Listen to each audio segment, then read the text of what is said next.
로마서 15장입니다. 로마서 15장 1절에서 7절까지 신약성경 259면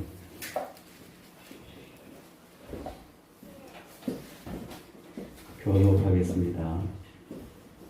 믿음이 강한 우리는 마땅히 믿음이 약한 자의 약점을 담당하고 자기를 기쁘게 하지 아니할 것이라. 우리가 사람이 이웃을 기쁘게 소원을 이루고 복을 세우도록 하였습니다. 그리스도께서도 자기를 기쁘게 하지 아니하셨나니 기록된 바 주를 비방하는 자들의 비방이 내게 미쳤나이다 한과 같으니라. 무엇이든지 전에 기록된 바는 우리의 교훈을 위하여 기록되었으니 우리로 하여금 인내로 또는 성령의 의로도 구원을 받게 합니다. 이제 인내와 위로의 하나님이 너희로 그리스도 예수를 본받아 서로 뜻이 같게 하여 주사 하나님과 한 입으로 하나님 곧 우리 주 예수 그리스도의 아버지께 영광을 돌리게 하려 같이 그러므로 그리스도께서 우리를 받아 하나님께 영광을 돌리신 것 같이 너희도 서로 받으라. 아멘. 오늘 본문의 말씀 가지고 7절에 보니까 너희도 서로 받으라 그런 말씀이 있죠. 너희도 서로 받으라 라는 제목으로 함께 은혜를 나누고자 합니다. 우리가 계속 로마서를 나누고 있는데요. 1장부터 11장까지는 이론표, 우리가 어떻게 구원을 받았는지, 하나님이 우리에게 주신 은혜가 얼마나 영광스러운지, 내게 임한 구원의 소중함, 엄청난 구원의 역사, 감격하지 않을 수 없는 구원의 은혜에 대해서 쭉 말씀하는 것을 보게 됩니다. 그러면 12장에 넘어가면서 실천편으로 그런 큰 구원의 은혜를 받은 하나님의 사람이라면 어떻게 살아야 되는가, 어떤 삶을 살아야 되는가 시작되는 것을 보게 됐죠. 그래서 12장에서 가장 중요한 것이 뭡니까? 하나님이 기뻐하시는 거룩한 산제물로 드리라. 하나님이 기뻐하시는 거룩한 산제물. 그리고 13장에서는 그리스도인들은 위에 있는 권세들에게 순종하라 라고 말합니다. 하나님의 질서에 대해서 말하는 것을 보게 됐죠. 하나님이 세우신 권위에 대해서 순종하라. 그리고 14장에서는 그리스도인은 믿음이 연약한 자들을 비판하지 말고 돌봐줘야 된다. 이걸 강조하는 것을 보게 됩니다. 그래서 오늘 본문 15장 이제 들어와서 특히 1절을 보니까 우리 다시 한번 1절을 다 같이 합독합니다. 시작. 믿음이 강한 우리는 마땅히 믿음이 약한 자의 약점을 감당하고 자기를 기쁘게 하지 아니할 것이라. 믿음이 약한 자의 약점을 담당하고 자기를 기쁘게 하지 아니할 것이라. 그렇습니다. 사도 바울은 진정으로 예수님을 믿는다면 자기를 위해서 살지 말고 자기를 기쁘게 하기 위해서 살지 말고 하나님의 영광을 위해서 그리고 이웃의 기쁨을 위해서 살아야 된다. 이 얘기를 하고 있는 것이죠. 그래서 우리는 자기를 기뻐하기 위해서 존재하는 우리가 아니라는 겁니다. 그러면 나는 뭔데? 천하보다 귀한 나라는 존재. 그래서 나에게 잘하기, 나를 사랑하기 이런 문구들이 참 많잖아요. 나에게 원래는 더 잘해야지. 이 카톡에 보면 그런 내용들이 많은 것을 보게 됩니다. 자신에게 더 잘하자. 물론 우리가 천하보다 귀한 영혼이잖아요. 그래서 자신에게 잘하는 것 참 중요합니다. 근데 한 걸음 더 나아가 하나님이 우리에게 원하신 뜻이 무엇인가? 하나님 기뻐하시는 것이 무엇인가? 그 먼저 하나님의 영광이고 나를 기쁘게 하기보다 이웃을 기쁘게 하는 것이 하나님의 뜻임을 성경 우리에게 말씀하고 있죠. 이렇게 살아가기 위해서 본문에서 제기하는 문제는요. 서로 받아들이는 문제에 대해서 말씀하고 있죠. 서로 받아들이는. 성경은 서로 사랑하라, 서로 받아들이라. 이 서로라는 단어를 굉장히 강조하는 것을 보게 됩니다. 원사이드 러브, 일방적으로 받아들이라가 아니라 서로 받아들이는 것. 이 굉장히 중요한 겁니다. 우리는 나의 모든 것을 저 사람이 받아주기를 원합니다. 그런데 성경은 서로라고 했거든요. 그렇다면 나도 저 사람이 원하는 것을 해줄 수 있는 그런 서로가 굉장히 중요함을 먼저 우리 기억해야 하는 겁니다. 우리들이 살아가면서 겪게 되는 가장 큰 인간관계의 갈등의 요인이 있다면 그건 서로를 받아들이지 못하는데 인간 갈등에 문제가 있는 것이죠. 인간관계에서 상처를 받는다고 말하는 사람들의 대부분의 경우, 예를 들면 내가 저 사람에게 신뢰받지 못하는 거야. 그리고 내가 저 사람에게 인정받지 못하는 거. 나를 저 사람이 거절하네. 이 거절감은 굉장한 상처가 되죠. 거절감. 그리고 무시를 당할 때 이런 느낌을 가질 때 우리는 상처가 되는 것을 보게 됩니다. 특히 가장 가까운 사람으로부터 무시당하거나 거절당하거나 신뢰받지 못할 때 엄청난 상처가 되죠. 사실 상처는요, 가까이 있는 사람으로부터 오게 되어 있습니다. 내가 다른 사람들에게 받아들이지 않았다는 이 의식, 이게 우리에게 상처가 된다는 것. 그런가 하면 또 하나의 문제가 있습니다. 나 때문에 다른 사람이 상처를 받는다는 경우도 잊어서는 결국 안 된다는 것이죠. 많은 사람들이 이 부분을 간과하고 있어요. 별로 대수롭지 여기지 않고 있어요. 나 때문에 저 사람이 상처받지 않는가. 다른 사람 때문에 내가 상처받는 것은 굉장히 크게 부각시키고 나 때문에 저 사람이 상처받는 것은 별로 대수롭지 않게 생각하는 그런 경우를 우리가 많이 보게 되죠. 노골적으로 상처를 주는 행동은 안 했다라고 할지라도 인간관계에 있어서 상대방을 내가 경멸하고 언저히 무시하고 냉대하고 비판하고 조롱하고 깔보는 그런 느낌을 전달했을 때 상대방이 상처를 받게 되는 겁니다. 그것은 내가 상대방을 받아주지 않았다는 느낌을 상대방이 받았기 때문에 그런 것이죠. 내가 상대방을 있는 모습 그대로 인정하고 수용하는 것. 그것은 매우 중요한 이 성경의 가르침입니다. 있는 모습 그대로 받아주는 것.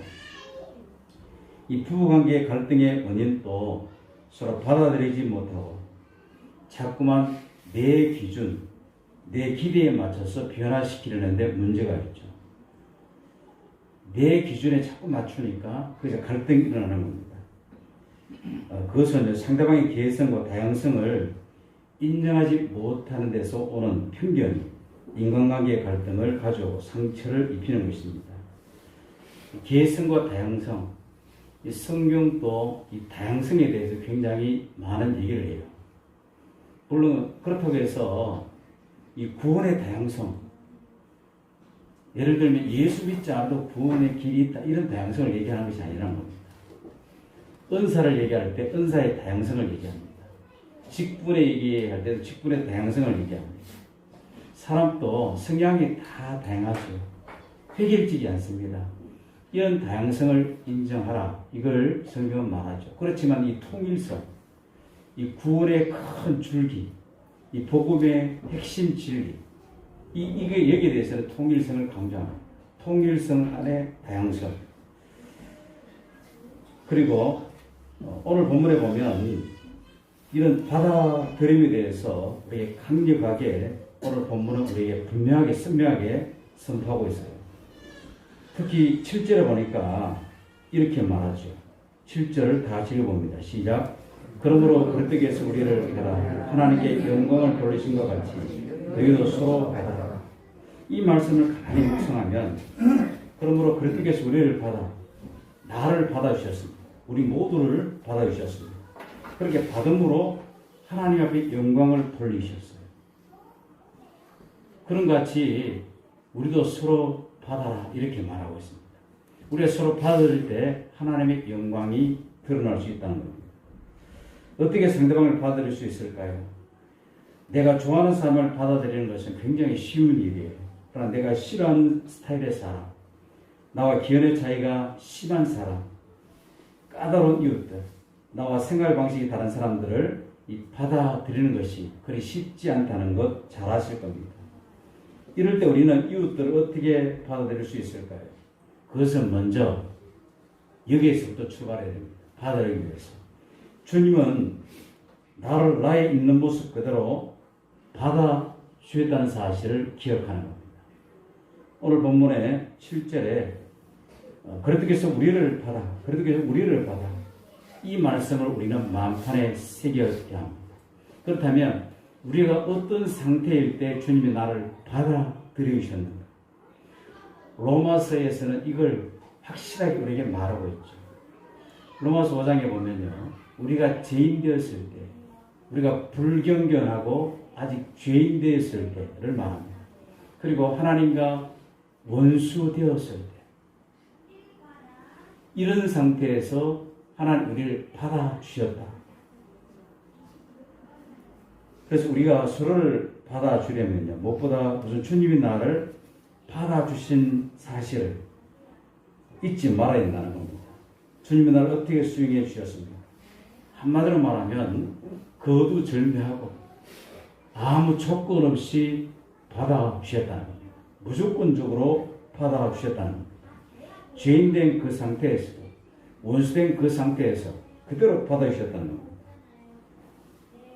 나의 그 많은 실수와 허물과 연약함과 잘못에도 불구하고 나를 받아주신 하나님의 은혜라는 이 찬양, 정말 은혜로운 찬양이죠. 주의 은혜라는 단어가 얼마나 깊이 있고 얼마나 폭이 넓고 얼마나 위대한 단어인지 몰라요. 이 하나님의 은혜가 아니면 우리 살 수 없어요. 그 은혜가 나를 살게 하네. 그 은혜가 나를 지금 있게 하네. 바울이 나의 나 된 것은 하나님의 은혜로 된 것이니 라고 말하지 않습니까? 바울이 지금 사도로 부름받은 것은 하나님 은혜로 된 것이다. 바울이 구원받은 것은 하나님 은혜로 된 것이다. 바울이 주의 사역을 감당한 것은 하나님 은혜로 된 것이다. 그렇게 하나님 은혜를 고백하는 바울의 모습을 보게 됩니다. 우리 예수님은요, 당신의 생명을 십자가에 던져주실 만큼 나라는 존재를 소중하게 여겨주셨다는 겁니다. 여기서 나라는 존재는 오늘 이 자리에 있는 한 사람 한 사람, 나라는 존재를 소중하게 여기셔서 예수님이 십자가의 자신을 내어주셨다는 겁니다. 그러면 이런 주님의 은혜를 아는 사람이라면 이제 우리도 우리들의 이웃들을 어떻게 대해야 될까요? 우리 이웃들에 대한 생각이 달라져야 된다는 겁니다. 다시 말하면 조건 없이 받아주는 삶의 자세로 돌아서야 된다는 것이죠. 사람들을 받아주는 것도 연습이 필요해요. 우리는 일반적으로 네가 잘못을 시인하면 내가 받아줄게. 네가 회개하면 받아줄게. 이것이 사람들의 기본적인 생각입니다. 그게 다 틀렸다고 말할 수 없죠. 네가 잘못했는데 그것만 시인하면 내가 받아줄게. 네가 회개하면 얼마든지 받아줄게. 근데 왜 회개하지 않아? 이게 우리 사람의 어떤 한계죠. 그게 머물러 있는 것을 보게 됩니다. 그런데 성경은 그렇지 않죠. 누가복음 15장에 보면 어떻습니까? 탕자의 비유가 나옵니다. 아버지는 탕자에게 어떠한 엄격한 회개를 요구하지 않았습니다. 도로에 있어서 엄격한 어떤 규정을 요구하지 않았다는 것이죠.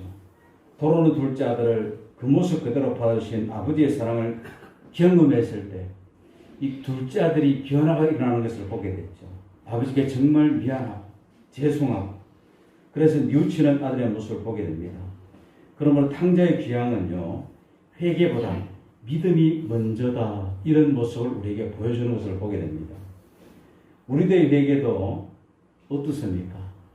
내가 회개해서 하나님 받아주셔서 나는 예수 믿게 되어서 이런 사람이 과연 몇 명이나 될까요? 먼저 받아주셨어요. 하나님 먼저 우리를 받아주셨다는 겁니다. 내가 회개하기 전에. 그리고 하나님 내 은혜를 부으시는 거죠. 믿음을 부으시는 겁니다. 그때 회개의 눈물이 막 터져나오고 콧물 눈물이 막 흐르는 겁니다. 나는 그래도 윤리적으로 도덕적으로 흠이 없어서 살았는 것 같은데 십자가 은혜를 내게 허락하신 하나님의 그 말씀 앞에 다시 한번 말씀의 거울 앞에 자신을 비춰보니까 허물투성이고 죄에 떠밀어나는 것입니다. 이 은혜를 받고 보니까 내가 죄인인 것을 깨닫게 됐죠. 그래서 하나님 저는 죄인입니다. 그런 고백이 우리 속에 터져나오는 것을 보게 됐죠. 사랑에 감격해서 하나님 나는 죄인입니다. 이런 신앙 고백이 나왔다는 것이죠. 그렇다면 이제 우리도 이 주님을 본받는 자가 되라는 것입니다. 나를 조건 없이 받아주신 주님을 본받아라는 것이죠. 저 사람이 나와 좀 껄끄러운 관계를 할지라도 내게 있는 것이 내게 하는 행동이 괘씸해. 얼마나 괘씸합니까? 나와 성격이 너무 달라. 그래도 주님처럼 받아주려고 노력하라는 것입니다. 왜냐하면 그 사람도 하나님의 형상대로 지원받은 사람이기 때문에 그렇다는 겁니다. 그래서 그 사람을 보지 말고 그 안에 계시는 예수님을 보는 것이죠. 그 안에 계시는 성령님을 보는 것입니다. 그러므로 그 사람이 좋든 싫든 저 사람도 하나님이 지으셨다는 것을 언제나 생각하는 것. 이제부터 우리는 조건없이 받아주는 그런 영적인 연습. 이 연습이 우리에게 필요하지요. 그 이유는 주님은 나를 나의 있는 모습 그대로 받아주셨다는 겁니다. 주님이 만약에 커트라인을 딱 정해놓고 여기에 도달해야 받아주겠어 라고 했다면 우리는 아무도 그 커트라인에 도달할 수 없습니다. 구약에서 주님이 하나님 받아주시겠다는 커트라인이 뭡니까? 율법입니다. 여기에 이 정도는 돼야 내가 받아줄게. 이 정도는 돼야 내가 천국 문을 열어줄게. 율법이에요. 안 그러면 천국을 열릴 수가 없는 겁니다. 율법으로 우리를 판단한다면 하나님의 설 자가 아무도 없다는 것이죠. 이 받아주는 은혜. 그러다 우리도 이 은혜를 받았다면 서로 받아들이는 건 당연하다. 여기서 멈춰서는 안 됩니다. 받아주는 것에서 한 걸음 더 나아가야 되겠죠. 그래서 15장 1절에 보니까 믿음이 약한 자의 약점을 담당하고, 다시 말하면 우리도 예수님처럼 이웃의 연약함을 담당해 준 데까지 나가야 됩니다. 받아주었다면 이웃의 연약함까지 우리가 담당해 주는 것. 내 이웃을 조건을 수용하기 위해서는 주님이 나를 받아준 것처럼 받아줘야 하지만 적극적으로는 이웃의 연약함을 내가 담당하는 자세를 가져야 된다는 것입니다. 주님이 나의 죄와함을 어떻게 처리하셨습니까? 너무나 잘 알잖아요. 주님이 나의 연약함과 죄를 처리하는 방식 어떻게 처리하셨습니까? 내가 너희 죄를 사함으라 끝. 그게 아니잖아요. 주님 자신이 죄를 지고 십자가에서 자신을 완전히 하나님께 제물로 드린 거예요. 다시 말하면 내가 받아야 할 고통과 저주를 담당하신 것이죠. 주님 내가 가야 할 지옥의 자리, 저주의 자리를 대신 취하셨습니다. 그래서 우리의 죄를 사하신 것이죠. 그러므로 우리가 이웃의 약점을 담당한다는 것은 이웃을 치유하는 것을 의미합니다. 이웃을 치유할 뿐 아니라 이웃을 회복의 자리까지 이끌어주는 그런 의적인 자세를 말하는 것이죠. 내 이웃의 연약함을 발견하게 되었을 때 저 사람 저럴 수 있나? 우리는 먼저 이런 태도죠. 아니, 저 사람이 저렇게 할 수 있어요. 안희숙 여사님 돌아가셨죠. 그럴 수도 있지. 그분 참 하나님의 사랑이 충만했던 것 같아요. 저럴 수가 있어? 어떻게 저렇게 해? 그럴 수도 있지. 그럴 수도 있지. 이 말이 해답이라는 거예요. 그럴 수도 있지. 저럴 수가 있나? 그럴 수도 있지. 저 사람이 얼마나 연약한데, 나도 연약한데 저 사람도 연약한 거예요. 그래서 저럴 수도 있지보다도 저면이 저 사람에게 정말 부족한 부분이구나. 내가 정말 그릇도 안에 지쳐라면 저 부분을 내가 채워줘야지. 서로 채워주는 것, 그렇죠. 서로 받아주는 것, 서로 약점을 담당해주는 것. 이게 그리스도인의 삶의 양식이 되어야 된다는 것이죠. 인간의 불완전성 때문에 인간은 어떻습니까? 완전합니까? 불완전합니다. 그리고 인간의 불완전성 때문에 연약함은 인간됨이 피할 수 없는 존재의 양상인 것을 우리 인정하지 않을 수 없습니다. 그래서 우리 연약한 존재라는 거예요. 그럼 우리는 서로 비판하고 서로 정죄하지 말아야 합니다. 우리가 정말 영적인 사람이라면 그러한 사람들을 바로잡아 회복시키는 사람이 되어야 되겠죠. 우리는 이웃을 바라볼 때 비판의 안목이 아니라 치유의 안목으로 바라봐야 한다는 겁니다. 그리고 그를 회복시키는 치유자가 되어야 한다는 것이죠. 치유자. 내가 하나님의 은혜로 치유함을 받았기 때문에 우리도 치유자의 자세로 다가가는 것. 그래서 누군가 그렇게 말했어요. 비판은 백해무익하다. 이게 반론을 제기하려는 마음이 우리 속에 일어나죠. 목사님 무슨 말씀하십니까? 비판의 유익함이 얼마나 많은데. 비판함으로 쉽게 말하면 자유주의가 발전한 거 아닙니까? 획일적으로 한 사람이 이거 해 비판 없이 그냥 가면 공산국가가 되는 거 아닙니까? 건전한 비판이 정말 좋습니다. 그렇지만 지난주에 말씀을 드렸잖아요. 어떤 자가 비판할 수 있는지. 그래서 우리는 이 비판보다도 치유자로 다가가는 신앙의 자세가 중요하다는 겁니다. 그리고 나라도 그 대가를 치르겠다는 자세를 가지고 다가가는 것이죠. 어떻게 그런 사람이 있습니까?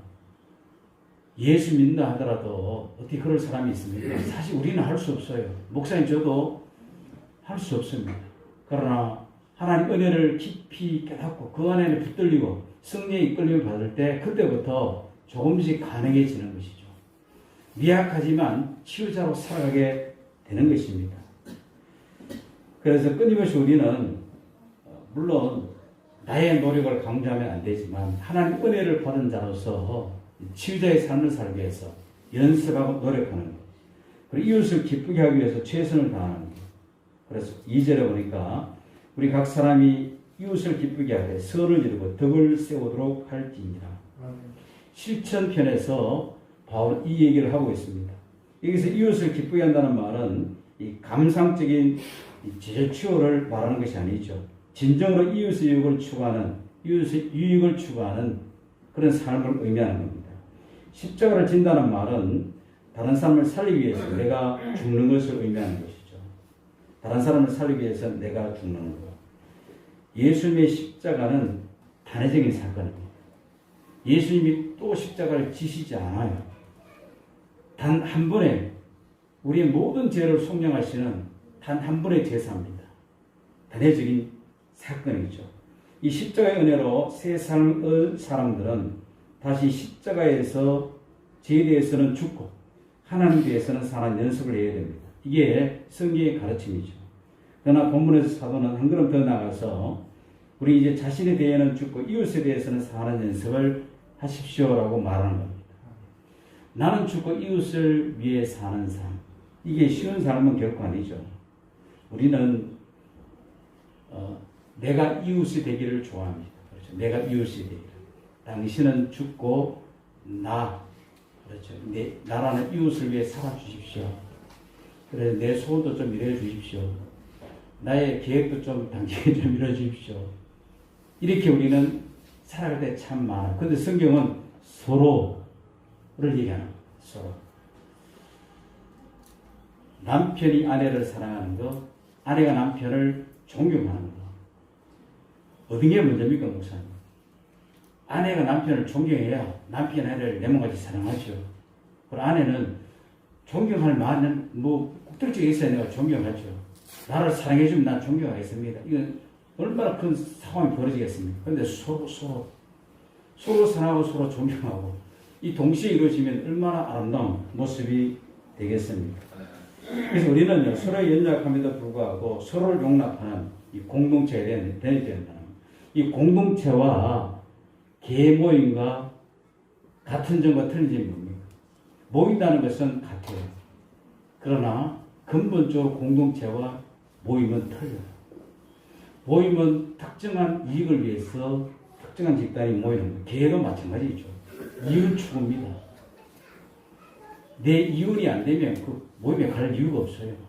그러나 공동체는 아니라는 겁니다. 살아있는 유기적인 공동체. 그렇죠. 공동체는 하나의 몸이라는 거예요. 교회를 그냥 모임이라고 얘기하지 않습니다. 공동체라고 얘기해요. 교회 공동체. 교회 공동체는요, 서로 의존, 상호 의존, 상호 사랑, 서로의 아픔을, 서로의 기쁨을 나누고 함께 가는 게 공동체라는 거예요. 그래서 사도행전에 보면 공동체의 모습을 우리에게 보여주고 있지 않습니까? 이 받아주는 것, 그리고 이웃의 연약함을 담당하는 것, 여기서 멈추지 말고 한 걸음 더 나아가 죄가 아닌 모든 것에 대해서는 관용의 자세. 사람들을 받아준다는 말이 죄를 옳다라고 승인해 줘야 된다, 이 말이 아니라는 겁니다. 죄는 죄로 다뤄야 합니다. 그러나 죄가 아닌 경우 우리는 관용을 실천해야 합니다. 주님 앞에 나갈 때 주님 우리에게 놀라운 자유를 주셨죠. 놀라운 자유를 주었습니다. 물론 죄 지을 자유를 주신 것은 결코 아니라는 겁니다. 그러나 주님은 죄 문제가 아닌 것에 대해서는 상당한 자유를 주시고 나를 지켜보고 계신다는 겁니다. 나를 관용해 주시고 용납해 주신 것이죠.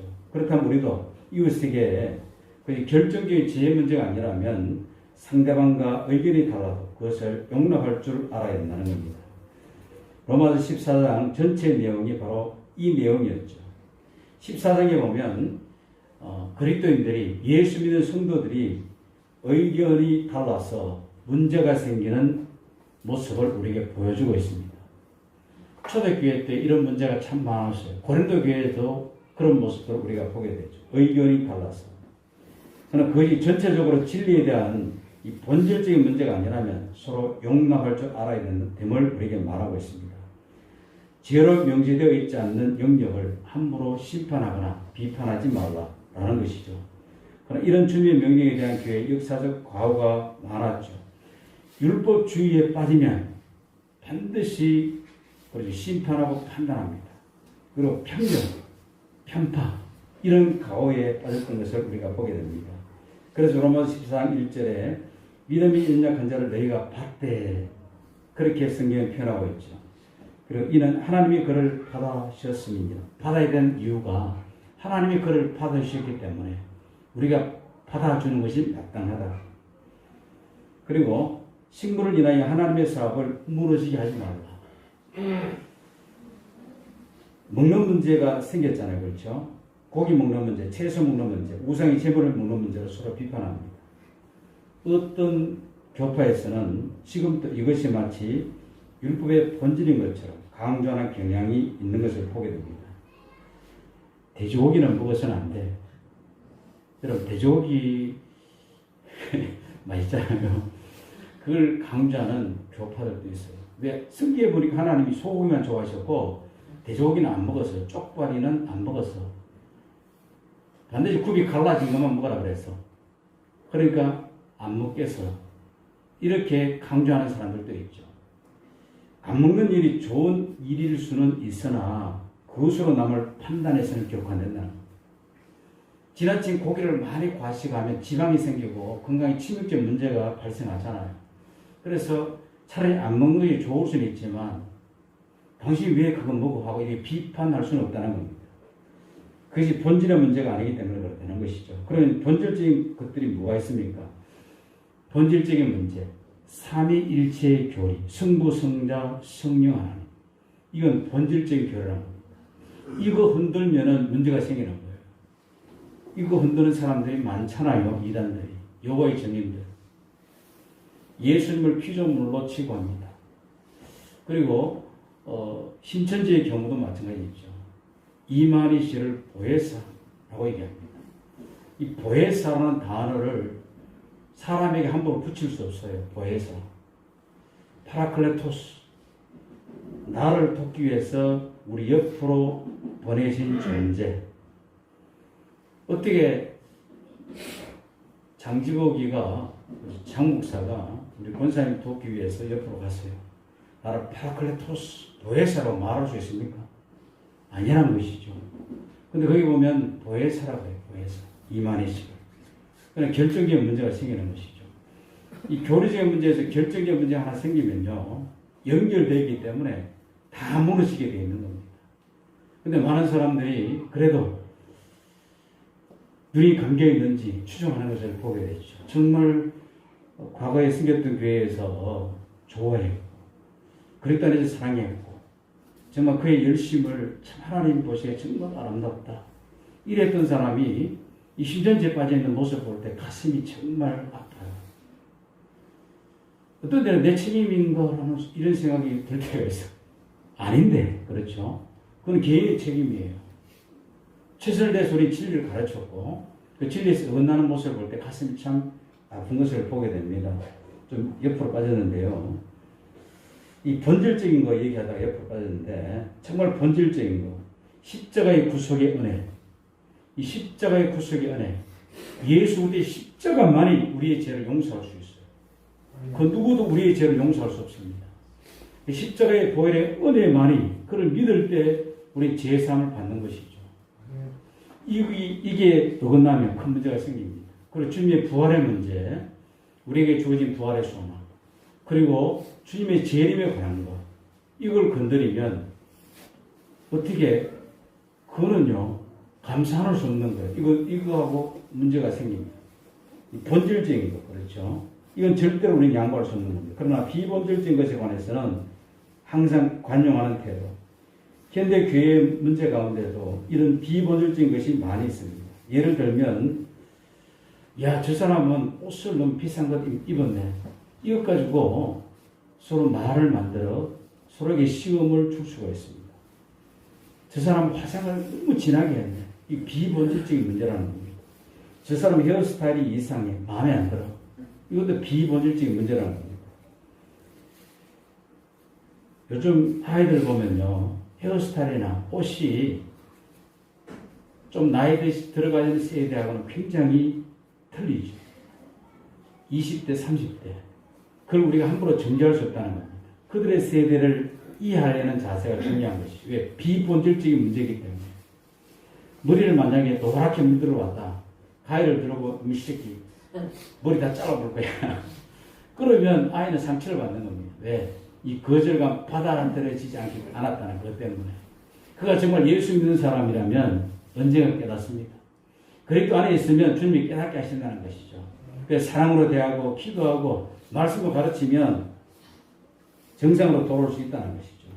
세대 차이, 문화 차이, 이걸 우리는 이해하고 접근하는 것이 굉장히 중요합니다. 교회가 앞으로 붕대해서 젊은이들이 우리 교회에 들어왔을 때 문화 차이, 세대 차이를 인정하면서 그걸 안아줄 때 그들이 교회를 더 찾게 되고 정착하게 되는 것이죠.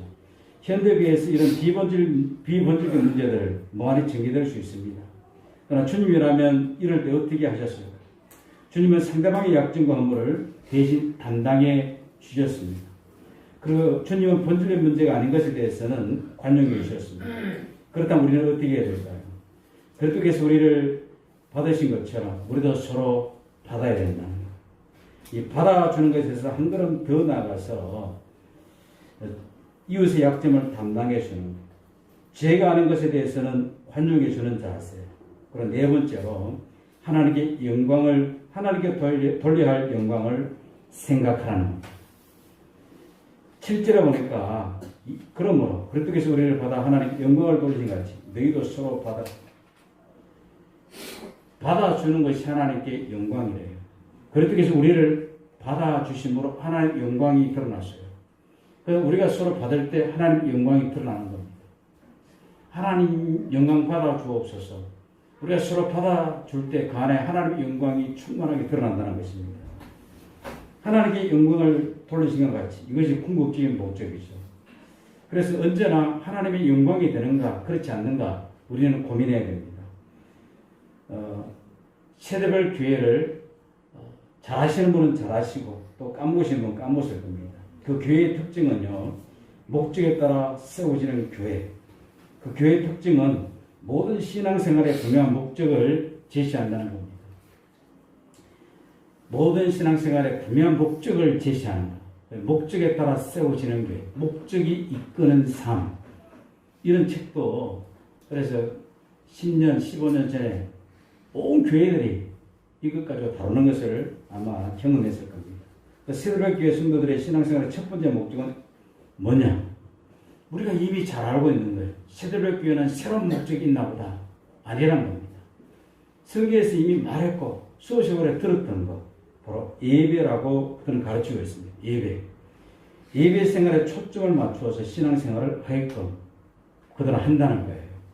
그래서 신앙생활의 첫 번째 목적이 예배라는 하나님께 영광, 예배. 구체적으로 목적이 이끌어가는 교회, 세대별 교회는 5가지 목적을 가지고 있는데요. 그 하나는 내 마음을 다하여 주님을 사랑하라.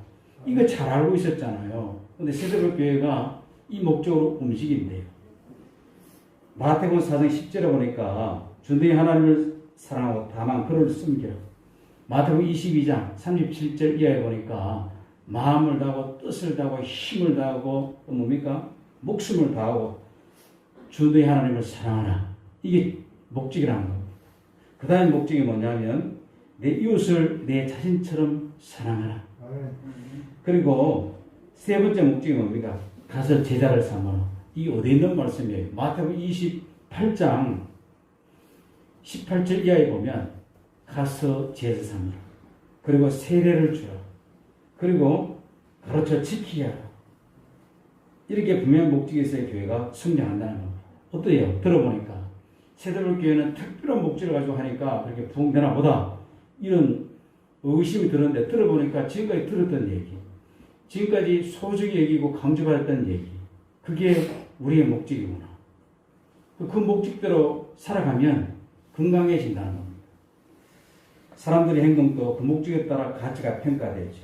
어떤 목적을 추구하느냐에 따라 그 사람의 가치가 평가됩니다. 하나님의 영광을 위하여 우리는 큰 그림을 그려야 되는 것이죠. 우리가 다른 사람들을 있는 모습 그대로 받아들이지 않으면 크게 손해보는 것이 두 가지입니다. 받아들이지 않으면 관계가 깨어지는 것이죠. 이건 자명한 사실입니다. 받아들이지 않으면 관계가 깨어집니다. 부모와 자식 간의 관계도 마찬가지죠. 일단 받아들여주면 관계가 유지돼요. 너는 오늘부터 호주에서 너 빼버릴 거야. 주민등록상에서 너를 제하해버릴 거야. 그런 마음이 생겨도 뗄 수 없잖아요. 자식과의 관계. 그래서 그 관계는요, 하나님 맺어준 일륜이잖아요. 천륜. 하나님 맺어준 천륜. 정말 중요한 관계잖아요. 그렇죠.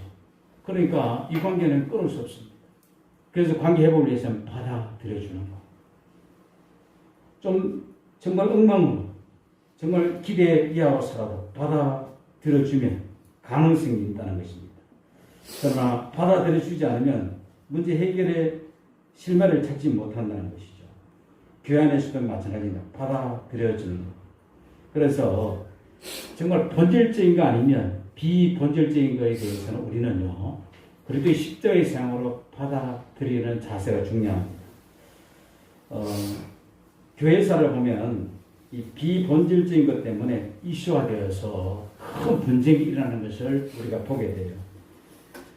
AD 주후 그렇죠. 313년에 로마가 기독교를 국교화시킵니다. 그래서 황제가 천명하는 것이죠.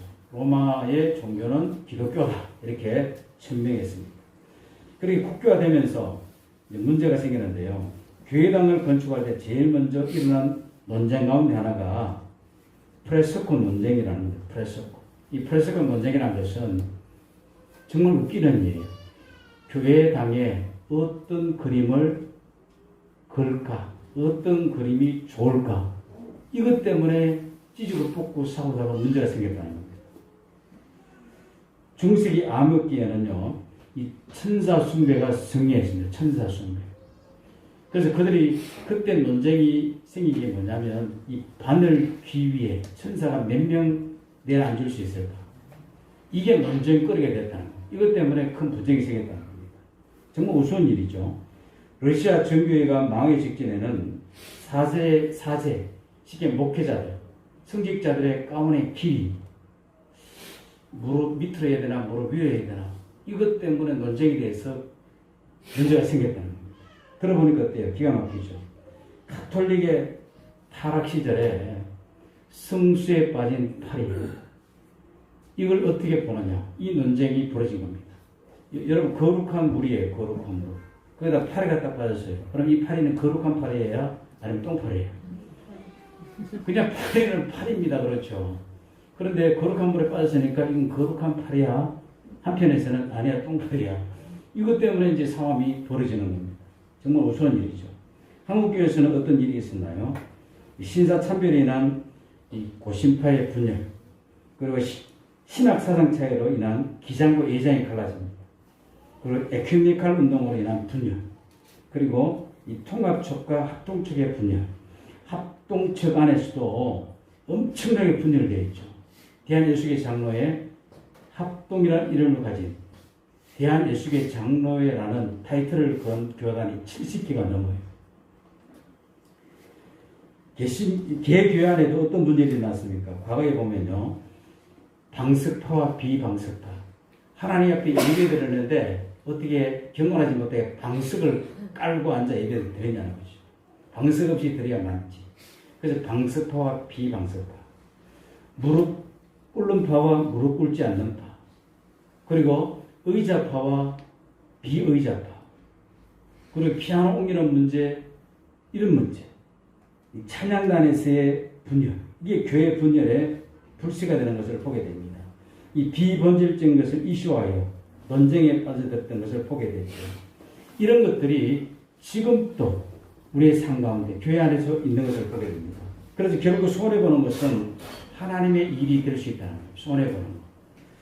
로마서 14장 19절에 보면 이러므로 우리가 화평의 일과 서로 덕을 세우는 일을 힘쓰나니 화목을 힘쓰고 덕을 세우는 일에 힘쓰지 않을 때 하나님의 사업은 절대로 실행될 수가 없다는 겁니다. 로마서 14장 20절에 보니까 음식으로 말미암아 하나님의 사업을 무너지게 하지 말라. 하나님의 이뤄놓으신 일을 무너뜨리지 말라. 하나님이 이뤄놓으신 본질적인 문제를 비본질적인 것이 가지고 무너지게 해서는 결코 안 된다는 겁니다. 이 사실을 우리 잊지 말아야 돼요. 하나님의 일이 손해보는 것이죠. 그럼 책임은 누가 져야 됩니까? 그 본인이 책임이 틀림없이 하나님 물으실 거예요. 별것 아닌 이슈를 가지고 살 수가 있다는 겁니다. 그래서 싸우다 보면 서로 시험에 들 수가 있는 것이죠. 그리고 화평을 힘써야 하고 어떻게 해서든지 하나님의 사업이 진행되어야 합니다. 그러므로 화평케 하는 자들이 많을수록 하나님께서 영광을 받으시는 거죠. 그래서 로마 14장 21절이 이 모든 문제를 해결하는 열쇠를 키워드를 우리에게 주는데 21절에 보니까 고기도 먹지 아니하고 포도주도 마시지 아니하고 무엇이든지 내 형제로 끌어끼게 하는 일을 아니함이 아름다움이라. 이 문제 때문에 형제가 문제가 생기면 안 하겠다. 이게 아름다운 모습이다. 요즘 이 정치 때문에 문제가 참 많이 생기는 것을 보게 됩니다. 그래서 이것 때문에 형제가 끌김을 당하고 아파한다면 안 하는 것이 아름다우니라. 그렇죠. 이 정치는 색깔이 분명해져요. 그래서 쫙 갈라지는 것을 보게 됩니다. 그래서 내게 옳다고 강조해서 형제가 문제가 생기면 교회 안에서는 그렇습니까? 그래요 하면서 주제를 다른 데로 돌리는 것이 지혜로운 것이죠. 내가 하는 것이 남에게 부담이 된다면 안 하는 것이 아름답다는 것. 얼마나 바울을 통해서 우리에게 아름다운 모습을 보여줍니까? 어쨌든 좋은 교회는요, 이 본질에 충실하는 교회예요. 좋은 교회는 영혼을 위해 내가 어떻게 할 것인가? 어떻게 하면 복음의 능력을 누릴 것인가? 어떻게 하면 그리스도에 참여될 수 있을 것인가? 어떻게 하면 서로 사랑할 수 있게 될 것인가? 이런 것을 가지고 고민하는 교인이 정말 좋은 교인이라는 겁니다. 큰 그림을 보는 사람들은 작은 불만을 넘어갈 수 있죠. 오늘 본문에 의하면요, 큰 그림은 하나님의 영광이라는 그림입니다. 자신의 생각이나 기호가 아닌 하나님의 영광이 주된 관심이 되어야 된다는 것. 내 이웃이 구원받고 교회의 건강한 지체가 될 수 있다면, 내 이웃이 구원받고 교회의 건강한 지체가 될 수 있다면 나는 내 생각을 언제든지 유발하고 이웃을 받아줄 수 있어야 한다는 이 말이죠. 우리가 이웃을 받아줄 때 그러나 모든 것을 내가 책임질 수는 없는 겁니다. 그렇죠. 저 사람이 지금 너무 힘든데, 저 사람이 지금 1억이 필요한데 내가 어떻게 책임져 줄 수 있어요? 없어요. 그런 거. 그러나 일반적인 면에서 우리 교훈하고 있는 것이죠. 말씀을 정리합니다. 주님은 나를 있는 모습 그대로 받아주셨습니다. 그렇게 해서 우리를 받아주셨던 것처럼 우리도 서로 받는 것. 그리고 한 걸음 더 나아가 이웃의 연약함을 담당해 줘야 합니다. 그리고 죄가 아닌 모든 일에 대해서는 관용의 자세가 필요함을 우리에게 성경 말하고 있죠. 그리고 하나님께 돌려야 할 영광을 늘 생각하는 것. 하나님께 영광. 내가 하는 이 말이, 내가 하는 이 행동이 정말 하나님의 영광이 되는가. 저와 여러분들이 하나님께 영광이라는 큰 그림을 보며 큰 사랑으로 우리 가정 안에서 그렇죠. 그리고 우리 교회 공동체 안에서 우리 삶의 현장에서 하나님의 영광이라는 큰 그림을 보면서 그 안에서 내가 받아주려는 노력할 때 예수님 나를 받은 것처럼 서로 받아들이기로 결단할 때 그곳은 놀라운 하나님이 임재하는 곳이 될 겁니다. 이런 삶을 2022년도에 다시 한번 살아보는 우리 모두가 되어서 내가 살아가는 그 현장에 하나님 영광이 드러나기를 예수 이름으로 부탁을 드립니다. 살아계신 하나님, 귀한 말씀 함께 나눴습니다. 잘하는 말씀이지만 그에 살지 못했던 나의 모습을 보게 됩니다. 정말 주의 영광이라는 큰 그림을 그려놓고 그 안에서 살아가는 우리 모두가 되게 하여 주옵소서. 오늘 본문에 우리 가르치는 이 말씀대로 살아가므로 우리가 있는 그곳이 우리의 삶의 현장이 행복하고 즐겁고 기쁜 그런 삶이 되기를 간절히 원하며 살아계신 예수님의 이름으로 기도드립니다. 아멘.